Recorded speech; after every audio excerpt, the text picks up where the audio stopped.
competition truly was a sin. And the cartels have been formed ever since, have become much bigger, more powerful. Cartels which can literally command governments, sometimes to go to war on their behalf, have occurred.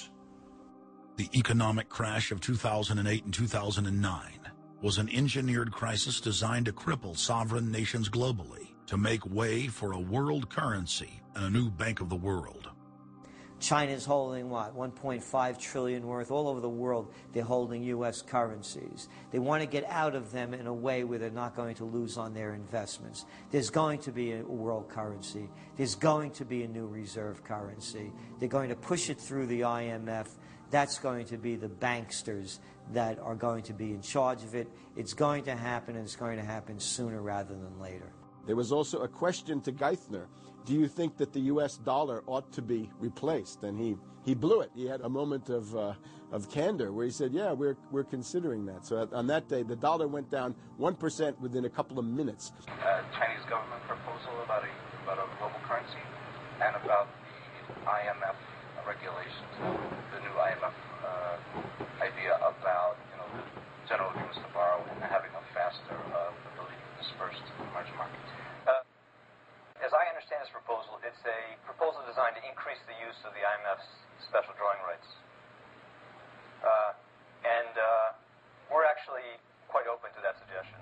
Timothy Geithner's comment about global currency is not off the table because it's not off the table and it's going to come. The whole world is ready to bail out of bucks. They just want to do it in a way where they're not going to lose on their investments. That's all that's going on. All the people around the world, the Japanese who have $1 trillion, the Chinese who have $1 trillion, the Saudis have $1 trillion, the Europeans something similar, they're all going to dump it at the same time. The rush for the exits. And that will then create hyperinflation. When America finishes supplying the manpower and the military for standardization of the world into the one system, and they want a secular world society with a hint of greening and gear worship for sustainability reasons. America, as they're finishing off this agenda, they'll be pulling the rug from underneath Americans at home at the same time towards the latter stages. When the dollar starts to slide, and this was always the nightmare of Paul Adolph Volcker, who is now sitting in the Obama White House, once the dollar starts to go, there's nothing to stop it. There's no useful way that you can stop it once it begins to gather momentum. So I think we're facing the probability of some form of dollar panic combined with hyperinflation sometime during the Obama presidency. They're now pulling the rug away from under the feet of the people. They're becoming rapidly a non-manufacturing country.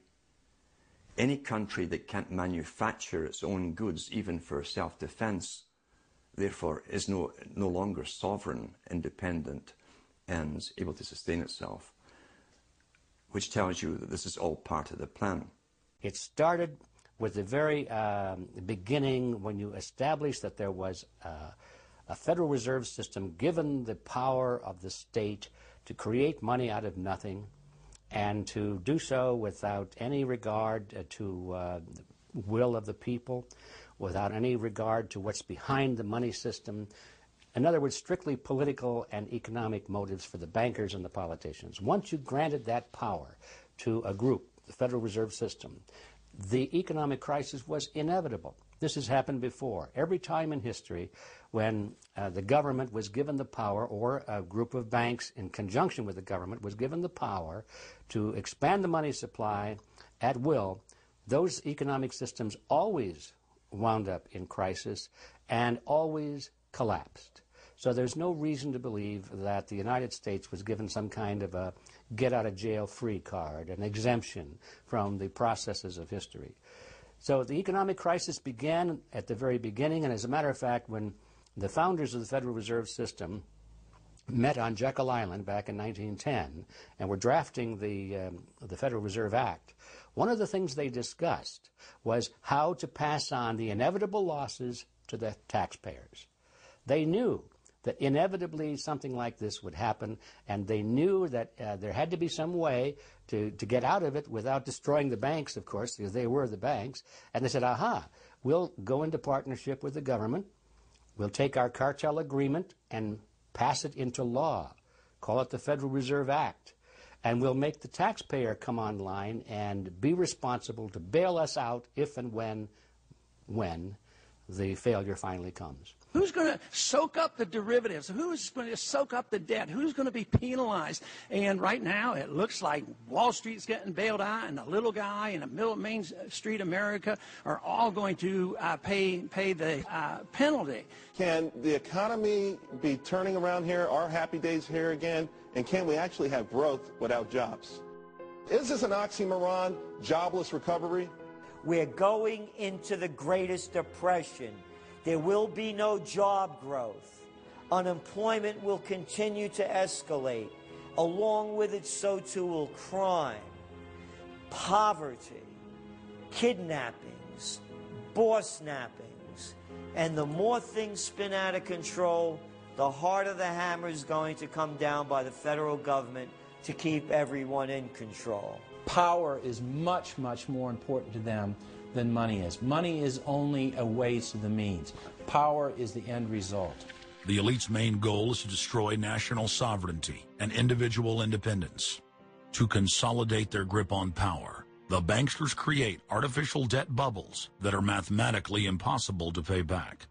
These are those sinister, toxic assets, the complex financial instruments that they talk about but never really name. They're paper based on paper. They're credit default swaps, collateralized debt obligations, mortgage-backed securities, asset-backed securities, structured investment vehicles, auction rate securities, and so on down the line. It's an immense mass of cancerous, fictitious, speculative paper, bloated in value, impossible to bail out. Triage the derivatives on their books.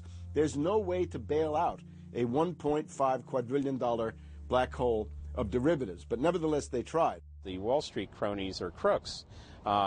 If you leave the vault to the bank open, these people are going to help themselves. The job of the government is to make sure there's somebody there to make sure the vault is closed, and very few people have the combination.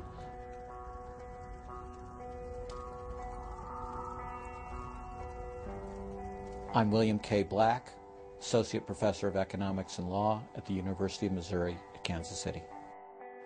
I was a senior regulator in a number of different positions during the heart of the savings and loan crisis. On a staff level, I led the re-regulation of the savings and loan industry.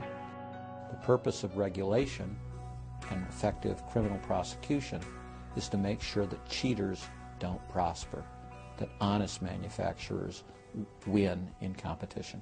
The primary driver of the current crisis is accounting control fraud. These are frauds led by the CEOs of the major lending institutions and major banks and institutional buyers of toxic waste product. How did it start? It started with mortgages, particularly non-prime mortgages. In September of 2004, the FBI warned that there was an epidemic of mortgage fraud, their words, and that this epidemic of mortgage fraud would cause an economic crisis at least as large as the savings and loan debacle if it wasn't stopped. The FBI found that 80% of the mortgage fraud was being induced by the lenders, not by the borrowers. You know, much of the rage has been against the borrowers, but if you want rage, it should be at the CEOs who became fabulously wealthy by following a strategy based on fraud. The Wall Street people and their